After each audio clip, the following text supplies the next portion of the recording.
என் வாழ்க்கையில் எல்லாமே என்ன மீறி நடந்துகிட்டு இருக்கு. இதுவும் அப்படிதான். நிறைய கஷ்டங்கள், நிறைய ஏமாற்றங்கள், எதிர்பார்த்த படங்கள் வெற்றி அடையல. எப்பயுமே முதல் சிரிப்பு இருக்கு, ஆனா சந்தோஷம் இருக்கா?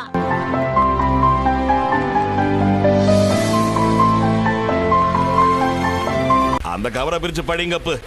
இந்த வருஷமும் நான் தானா? ஐயா, இன்னொரு டெண்டர் வந்திருக்கு. நீயா?